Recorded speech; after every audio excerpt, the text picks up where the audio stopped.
So dear friends, ఇప్పుడు నేను మీకు సిఎస్ఎస్ని ఉపయోగించి హెచ్టిఎంఎల్ టెక్స్ట్ని ఎలా స్టైలింగ్ చేయాలో చూపిస్తాను.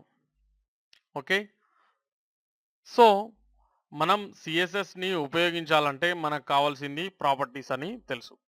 సో ఆ ప్రాపర్టీస్ అంటే ఇక్కడ సిఎస్ఎస్ టెక్స్ట్ ప్రాపర్టీస్ ఏంటో, వాటి ఉపయోగాలు ఏంటో ఫస్ట్ చూద్దాం. ఆ తర్వాత ప్రాక్టికల్గా చూపిస్తాను నేను మీకు. ఓకే, సో ఇక్కడ చూసినట్లయితే ఆల్ సిఎస్ఎస్ టెక్స్ట్ ప్రాపర్టీ అలాగే దాని యొక్క డిస్క్రిప్షన్ కూడా ఇక్కడ ఇవ్వడం జరిగింది. చూడండి, property colour. Okay, sets the colour of text. Colour అనే ప్రాపర్టీని మనం దేనికి ఉపయోగిస్తాం?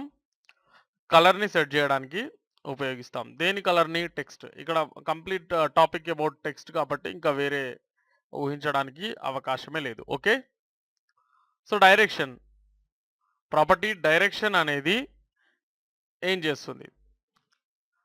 Direction specifies the text direction are writing direction. Okay, letter spacing. Letter spacing increases or decreases the space between characters in a text. Text లోపల స్పేస్ని పెంచడం కానీ తగ్గించడం కానీ ఈ లెటర్ స్పేసింగ్ అనేటువంటి ప్రాపర్టీని యూజ్ చేసి మనం చేయవచ్చు. ఓకే, దీనిలో క్యారెక్టర్స్ మధ్య, ఇక్కడ లెటర్స్ అన్న క్యారెక్టర్స్ అన్న ఒకటే మీకు తెలుసు, ఇక్కడ పెద్దగా చెప్పుకోవాల్సిన విషయం ఏం కాదు అది. Okay, so line height, already మనం ప్రాక్టికల్గా లైన్ హైట్ గురించి చూసాం, అయినా కూడా ఇక్కడ నేను మీకు వివరంగా చూపించడం అనేది జరుగుతుంది ఇక్కడ ప్రాక్టికల్స్లో. Okay, sets the line height. Line height అనేది లైన్ హైట్ని సెట్ చేస్తుంది. ఇంకా వేరే ఏముంది మాట్లాడుకోవడానికి? Nothing. Text align specifies the horizontal alignment of text. Okay, horizontal అలైన్మెంట్కి మనం టెక్స్ట్ అలైన్ అనే ప్రాపర్టీని యూజ్ చేయడం జరుగుతుంది. Text decoration specifies the decoration added to text. Okay, అంటే మనం టెక్స్ట్ డెకరేషన్ని యాడ్ చేయవచ్చు, అలాగే రిమూవ్ కూడా చేయవచ్చు. ఫర్ ఎగ్జాంపుల్, యాంకర్ టెక్స్ట్ ఉందనుకోండి, ఆటోమేటికల్లీ ఒక లింక్ క్రియేట్ చేయగానే దానికి అండర్లైన్ అనే టెక్స్ట్ డెకరేషన్ అనేది యాడ్ అవుతుంది ఆటోమేటికల్లీ, డిఫాల్ట్ అది. ఓకే, సో దాన్ని రిమూవ్ చేయాలనుకున్నప్పుడు మనం టెక్స్ట్ డెకరేషన్ని ఉపయోగించాల్సిన అవసరం ఉంటుంది. లేదు, మీరు అండర్లైన్ చేయాలనుకుంటే టెక్స్ట్కి టెక్స్ట్ డెకరేషన్ ఉపయోగించాలి. Okay, so that is text decoration. Okay, text indent specifies the indent of the first line in a text block. Text బ్లాక్లో లేదా ఒక పారాగ్రాఫ్ లోపల ఫస్ట్ లైన్కి ఇచ్చేటువంటి indentation is nothing but space. Okay, దాన్నే మనం ఇక్కడ దాన్ని క్రియేట్ చేయడం కోసం మనం ఏం చేస్తాం? టెక్స్ట్ ఇండెంట్ అనే ప్రాపర్టీని యూజ్ చేస్తాం. Text shadow. Okay, specifies the shadow effect added to text. టెక్స్ట్కి మనం షాడో ఎఫెక్ట్ని యాడ్ చేయడానికి ఈ టెక్స్ట్ షాడో అనేటువంటి ప్రాపర్టీని యూజ్ చేయడం జరుగుతుంది. Text transform. Text transform controls the capitalisation of text. ఇది చాలా సింపులే. ఓకే, యూనికోడ్ విడి అయితే దీని గురించి మనం ఇప్పుడు మాట్లాడుకోవట్లేదు, ఇది నెక్స్ట్ ఫర్దర్ లెసన్స్లో మీకు దీని గురించి వస్తుంది. నెక్స్ట్ ఇక్కడ vertical align sets the vertical alignment of an element. Okay, white space specifies how white space inside an element is handled. Word spacing increases or decreases the space between words in a text. So ఈ properties గురించి ఇప్పుడు మనం ప్రాక్టికల్గా చూద్దాం. 1 or 2 properties అనేవి ఎక్కువగా use చేయం, so అలాంటి ప్రాపర్టీస్ యూనికోడ్ బిడి ఇలాంటివి మనం ప్రస్తుతానికి చూడట్లేదు. ఓకే. సో ఇంపార్టెంట్ ప్రాపర్టీస్ అన్నీ కూడా అంటే ఐ మీన్ ఇక్కడ ఉన్నటువంటి ఆల్ సిఎస్ఎస్ టెక్స్ట్ ప్రాపర్టీస్లో మనం 90% of the all CSS text properties గురించి ఇక్కడ తెలుసుకోబోతున్నాం. Okay, let's see. సో ఇక్కడ చూడండి, నేను ముందుగానే మీకోసం డెమో స్టైల్స్ అనేవి రెడీ చేసి పెట్టాను. ఇక్కడ ఏంటంటే ఒక వెబ్ పేజ్ని డైరెక్ట్గా ఆల్రెడీ నేను రెడీ చేసి పెట్టాను ఇంతకు ముందు లాగానే. సో దానికి సంబంధించిన ఎడిటర్ని ఓపెన్ చేసేసాను. ఓకే, సో దీనికి సంబంధించిన వెబ్ పేజ్ ఎడిట్ ఇది నోట్ ప్యాడ్ ద్వారా ఓపెన్ చేయడం అనేది జరిగింది. ఎందుకోసం? ఎడిట్ చేసుకోవడం కోసం. ఓకే, సో ఓవరాల్గా చూసినట్లయితే ఇది H1 ట్యాగ్లో ఉంది. ఓకే, H1ని యూజ్ చేసి ఇక్కడ హెడ్డింగ్ అనేది క్రియేట్ చేయడం జరిగింది. అండ్ అలాగే ఇక్కడ ఇది H3, అలాగే ఇదొక పారాగ్రాఫ్ అండ్ ఇదొక paragraph with an ID called test. Okay, అలాగే ఇదొక పారాగ్రాఫ్ ఇది ఒక H2 లేదా హెడ్డింగ్ సెకండ్ హెడ్డింగ్ని యూజ్ చేసి క్రియేట్ చేయబడినటువంటి link, nothing but anchor text. Okay, so ఇప్పుడు మనం ఈ డెమో స్టైల్స్ని యూజ్ చేసి ఒక్కొక్క ప్రాపర్టీ ఎలా పనిచేస్తుంది అనేది తెలుసుకుందాం. ఓకే, సో ఫర్ ఎగ్జాంపుల్ నేను దీన్ని కొంచెం చిన్నగా చేసుకుంటాను. Okay okay so text colour అన్నాం కదా. సో పి అంటే పారాగ్రాఫ్, ఇక్కడ పారాగ్రాఫ్స్ ఉన్నాయి కదా. సో పారాగ్రాఫ్స్కి సంబంధించిన కలర్ని నేను చేంజ్ చేస్తున్నాను. చూడండి, ఇక్కడ ఇదంతా మీరు ఆల్రెడీ చూసిందే. సో ఇది సెలెక్టర్ అంటే పారాగ్రాఫ్ అనేటువంటి పి ఎలిమెంట్ని ఇక్కడ సెలెక్ట్ చేయడం జరిగింది మనం. ఓకే, పి ఎలిమెంట్ని మనం సెలెక్ట్ చేయడం జరిగింది. సో ఇక్కడ చూడండి, కలర్ అనేటువంటి ప్రాపర్టీని ఇప్పుడు మనం చెక్ చేయబోతున్నాం. ఓకే, కలర్ అనేటువంటి సిఎస్ఎస్ టెక్స్ట్ ప్రాపర్టీ. కలర్ అంటే ఏంటండి? టెక్స్ట్ కలర్ అని అర్థం. ఓకే, సో బ్లూ ఇచ్చేసాను. ఇక్కడ ఏం చేస్తాను, సేవ్ చేసేసి రీలోడ్ చేద్దాం. ఓకే, సో టెక్స్ట్ యొక్క కలర్ అనేది చేంజ్ అయిపోయింది. సో కలర్ ప్రాపర్టీని యూజ్ చేసి మనం టెక్స్ట్ కలర్ని మార్చొచ్చు. Okay, is it clear? Okay, sorry. So next వచ్చేసి text alignment properties. Okay, text అలైన్మెంట్ని మనం ఎలా చేంజ్ చేయాలి? ఓకే, సో ఇక్కడ కొంత స్పేస్ని వదిలేసినట్లయితే మనకు ఇంకా ఈజీగా ఉండడం జరుగుతుంది. ఓకే, సో ఇక్కడ చూడండి, టెక్స్ట్ అలైన్మెంట్ ఈ కలర్ని రిమూవ్ చేసేస్తున్నాను. ఆల్రెడీ మనం చెక్ చేసింది కాబట్టి. Okay, save, reload, nothing is there. So text alignment అనేది తీసుకున్నట్లయితే దీని లోపల మనం ఎలాంటి చేంజెస్ చేయవచ్చు అంటే, టెక్స్ట్ అలైన్మెంట్ సెంటర్ చేస్తే ఏమవుతుంది, అలాగే టెక్స్ట్ అలైన్మెంట్ లెఫ్ట్ చేసినప్పుడు ఏమవుతుంది, రైట్ చేసినప్పుడు ఏమవుతుంది. సో ఇక్కడ పీకి బదులుగా నేనేం చేస్తానంటే దీనికి ఒక ఐడి అనేది ఇవ్వడం జరిగింది. సో ఐడిని సెలెక్ట్ చేయాలంటే మనం సెలెక్టర్ ఏం పెట్టాలి, hash symbol. Okay, hash symbol test అంటే ఐడి యొక్క నేమ్. ఓకే,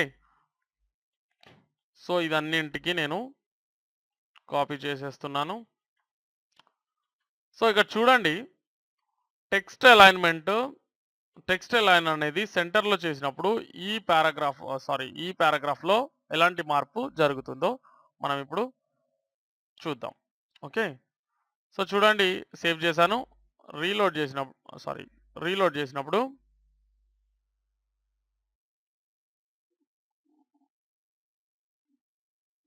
ఓకే, టెస్ట్, సరే ఈ పారాగ్రాఫ్ అనేది తీసేద్దాం.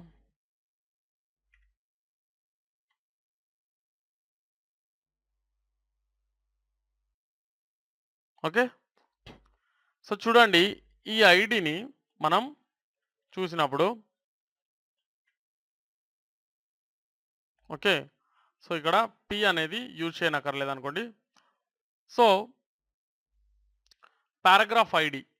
ఓకే, సో డైరెక్ట్గా ఐడినే ఎంటర్ చేయాల్సిన అవసరం ఉంటుంది కాబట్టి మనం పి ఎంటర్ చేయడం వల్ల రాలేదు. Okay, no problem. సరే, పి ఎంటర్ చేసినా వస్తుంది, అది వేరే విషయం అనుకోండి. ప్రస్తుతానికి అది పక్కన పెట్టేసి మనం టెక్స్ట్ అలైన్మెంట్ ఎలా మూవ్ అవుతుందో చూద్దాం. ఓకే, సో ఇక్కడ టెక్స్ట్ అలైన్ అనేది సెంటర్ చేసినప్పుడు ఇది ఆటోమేటిక్గా సెంటర్ అయిపోయింది. ఓకే, సో మనం లెఫ్ట్ చేసినట్లయితే ఏమవుతుంది? సో నేను వాల్యూని మాత్రమే చేంజ్ చేస్తున్నాను చూడండి.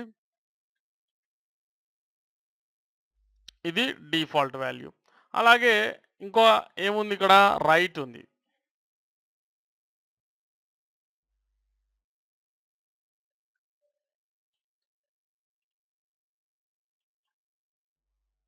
ఓకే, సో ఇదే నేను మొత్తం అన్ని పారాగ్రాఫ్స్‌కి చేసినప్పుడు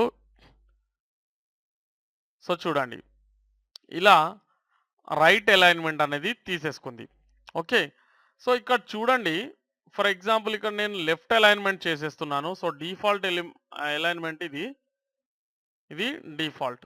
ఓకే, సో ఇక్కడ చూడండి, లైన్స్ మధ్యలో గ్యాప్ అనేది, ఐ మీన్ స్పేసింగ్ అనేది డిఫరెంట్‌గా ఉంది. ఐ మీన్ లైన్స్ లెంత్ అనేది డిఫరెంట్‌గా ఉండింది ఇక్కడ. సో ఇంకా చిన్నగా చేసినప్పుడు ఇంకా మనకు చాలా స్పష్టంగా కనిపించడం అనేది జరుగుతుంది. చూడండి. సో డిఫరెంట్ లైన్స్ మధ్యలో లెంత్ అనేది ఉంది కదా! ఇప్పుడు మనకు మిగిలినటువంటి వాల్యూ ఏంటి? జస్టిఫై. సో ఈ జస్టిఫై అనే వాల్యూని మనం ఉపయోగించినప్పుడు చూడండి, ఈ లైన్స్ మధ్య ఉండేటువంటి లెంత్ అనేది సేమ్ అయిపోతుందనమాట. సో చూడండి. చూసారా? చూడండి. లైన్స్ మధ్య ఉండేటువంటి లెంత్ అనేది సేమ్ అవుతుంది. మరి ఇక్కడ లేదు గదా! అంటే ఇక్కడ టెక్స్ట్ లేదు. ఓకే, సో ఇలా మనం జస్టిఫై అనేటువంటి అలైన్మెంట్, ఓకే, టెక్స్ట్ అలైన్ ప్రాపర్టీని జస్టిఫై అనే వాల్యూ ద్వారా మనం ఇలా లైన్స్ మధ్య లెంత్ అనేది సేమ్ లెంత్‌ని అప్లై చేయొచ్చు అన్నమాట. Okay, so next text decoration అన్నారు. ఓకే, సో ఇక్కడ చూడండి, టెక్స్ట్ డెకరేషన్ అనేది నన్ పెట్టేశాడు. సో ఈ యాంకర్ టెక్స్ట్‌లకి ఏంటంటే డిఫాల్ట్‌గా ఇక్కడ అండర్‌లైన్ అయింది కదా! సో టెక్స్ట్ డెకరేషన్ అనేది వచ్చింది. సో ఈ టెక్స్ట్ డెకరేషన్‌ని మనం తీసేయాలంటే ఆటోమేటికల్లీ మనం ఏం చేయాలంటే ఇదొక్క స్టైల్‌ని మాత్రం మనం ప్రతి చోట, ఐ మీన్ ప్రతి వెబ్ పేజ్‌లోనూ ఈ ఒక్క లైన్ మాత్రం రాసుకోవాల్సిందే కంపల్సరీ. ఓకే, సో సేవ్ చేసినప్పుడు చూడండి, ఇది తీసేయబడింది. ఏం జరిగింది? తీసేయబడింది. ఒకవేళ ఇది తీసేస్తే అది వచ్చేస్తుంది. సో నన్ అనేది వాడి, నన్ అనేటువంటి వాల్యూని వాడి టెక్స్ట్ డెకరేషన్‌ని మనం రిమూవ్ చేసేయొచ్చు. ఓకే, సో ఎనీవేస్ ఇక్కడ చూడండి, ఇక్కడ హెచ్3 ఇదనమాట. దీనికి ఇప్పుడు టెక్స్ట్ డెకరేషన్స్ మనం ఇచ్చి చూద్దాం. Okay, so first text decoration value వచ్చేసి ఓవర్‌లైన్. ఓవర్‌లైన్‌ని మనం అప్లై చేయడం ద్వారా అక్కడ జరిగే మార్పును ఒకసారి గమనించినట్లయితే చూడండి. దీనికి మనం అప్లై చేసాం. సో ఓవర్‌లైన్ అంటే ఆ టెక్స్ట్ యొక్క పైన ఇలా లైన్ అనేది ఏర్పడింది. ఓకే, సో వాల్యూ మాత్రం చేంజ్ చేస్తున్నాను చూడండి. లైన్ త్రో అంటే ఎలాంటి టెక్స్ట్ డెకరేషన్ అనేది అప్లై అవుతుందో ఒకసారి చూడండి. So text decoration value line throw save చేశాను. సో చూడండి, దాన్ని ఇలా మిడిల్‌లో లైన్ అనేది వచ్చేస్తుంది. ఓకే, లైన్ త్రో అంటే దాని అర్థం అదే కదా! సో నెక్స్ట్ అండర్‌లైన్, ఇది మీకు బాగా తెలుసు. అండర్‌లైన్ వాల్యూని ఎంటర్ చేయడం ద్వారా అండర్‌లైన్ అనేది క్రియేట్ అవుతుంది. ఓకే, సో టెక్స్ట్ డెకరేషన్ గురించి కూడా మనం పూర్తిగా తెలుసుకున్నాం ఇప్పుడు. So next text transformation. Text transformation వచ్చేసి నేను దీని కోసం రెడీ చేశాను. ఓకే, సో మీరు కాన్సంట్రేట్ చేయాల్సింది ఎక్కడ? దీనిపైన. సో ఇక్కడ చూడండి, ఇక్కడ ఈ పి అనేది అక్కర్లేదు. ఓకే, సో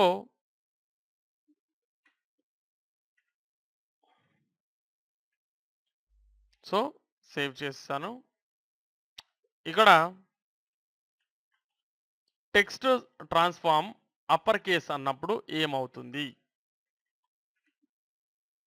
సేవ్ చేసేద్దాం. తీసేద్దాం. సో, దీని మీద కాన్సంట్రేట్ చేయండి. టెక్స్ట్ ట్రాన్స్ఫార్మ్ అనేది మనం ఇప్పుడు చూస్తున్నాం. So, save. అప్పర్ కేస్ అన్నప్పుడు ఏమవుతుంది? అన్ని లెటర్స్ కూడా క్యాపిటల్‌లోకి మారినవి. ఓకే. సో, లోయర్ కేస్ అన్నప్పుడు ఏమవుతుంది?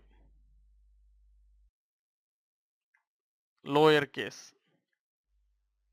అన్ని లెటర్స్ కూడా స్మాల్ లెటర్స్ అనేవి లేదా లోయర్ కేస్ అంటే మీకు తెలుసు కదా! అప్పర్ కేస్, లోయర్ కేస్ గురించి మనకు తెలుసు.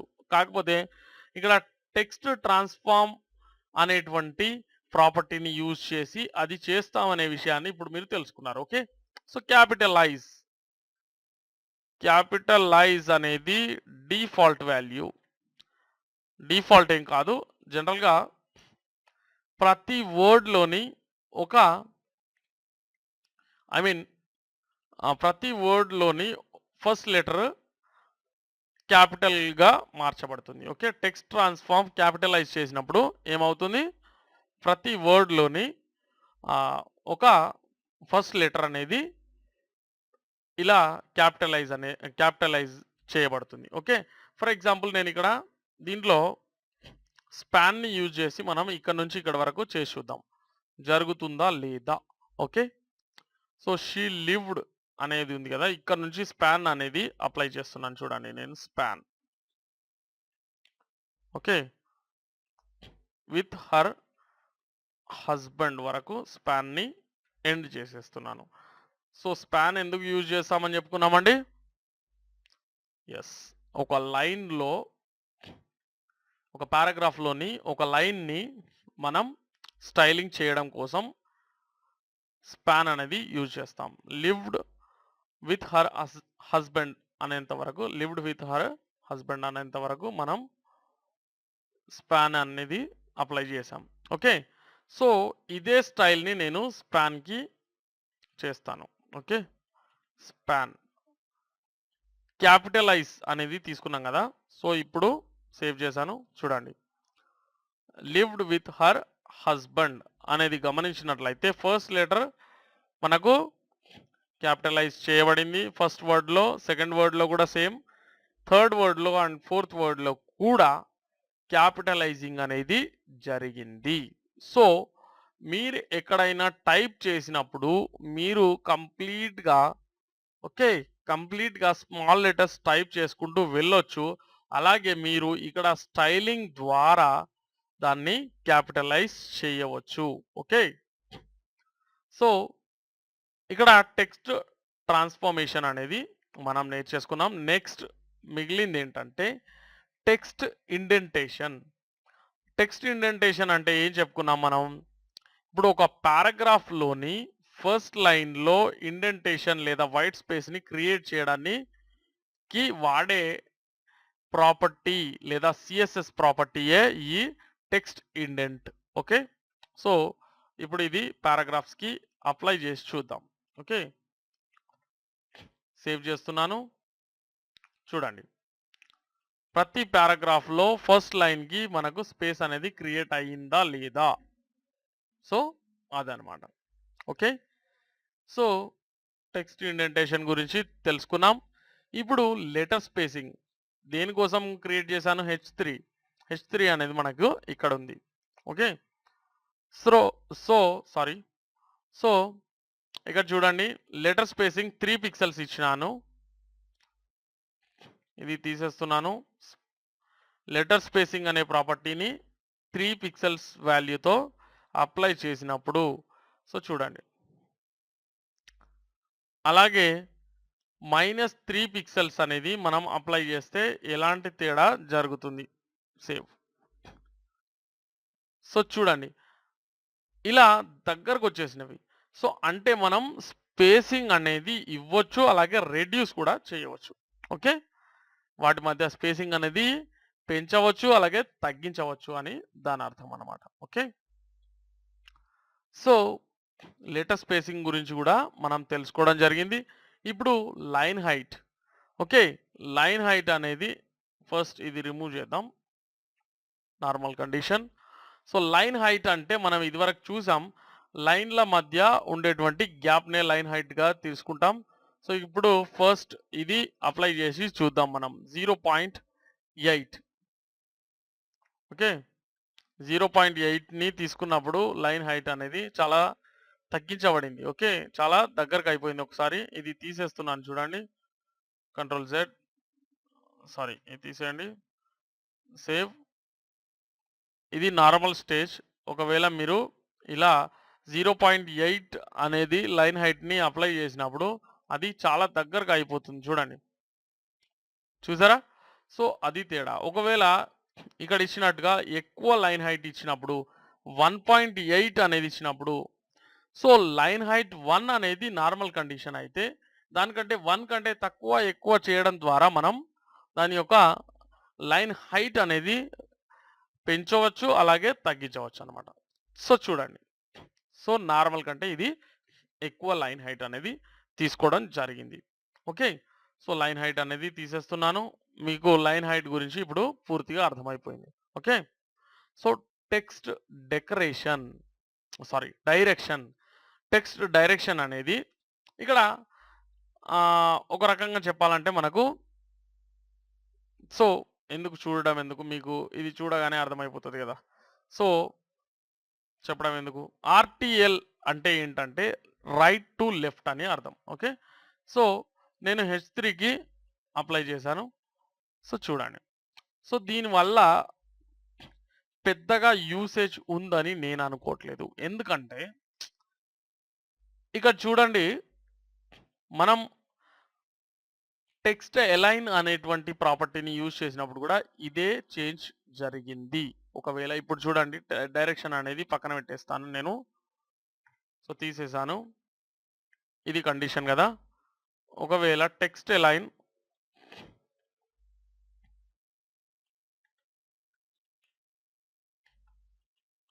రైట్ అన్నాననుకోండి. సేమ్ ఎఫెక్ట్ గదా! సో మళ్ళీ మనం డైరెక్షన్ అనేది వాడాల్సిన అవసరం లేదు ప్రస్తుతానికి. ఓకే. ఎనీవేస్ మనం చూద్దాం. ఓకే. So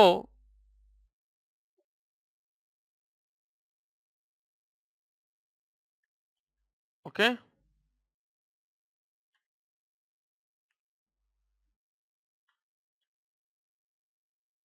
okay. సో ఇది వాడాల్సిన అవసరం లేదు. టెక్స్ట్ అలైన్ అనేది వాడుకోవచ్చు కదా! సో ఎనీవేస్ టెక్స్ట్ డైరెక్షన్ అనేది గూడా మీకు అర్థమైపోయింది కదా!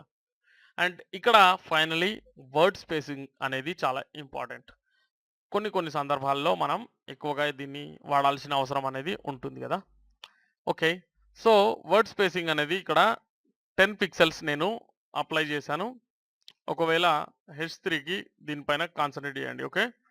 So 10 pixels of word spacing ఇచ్చినప్పుడు ఎలాంటి చేంజ్ జరిగింది? ఓకే.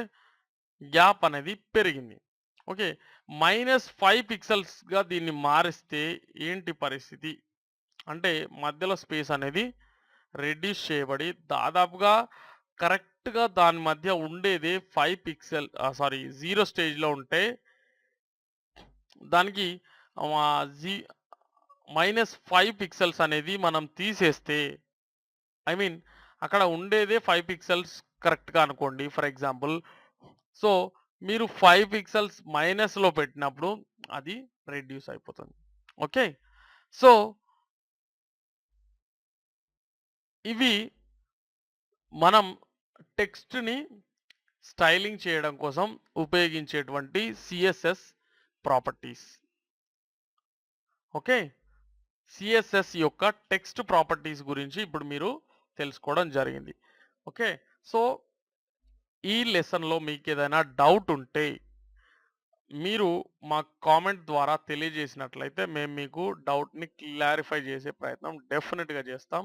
సో ఈ వీడియో మీకు నచ్చినట్లయితే మీ ఫ్రెండ్స్‌తో ఫేస్‌బుక్‌లో కానివ్వండి, ట్విట్టర్‌లో కానివ్వండి, వేరే ఏదైనా సోషల్ నెట్వర్కింగ్ సైట్‌లో తప్పక షేర్ చేయండి. ఓకే. Thanks for watching.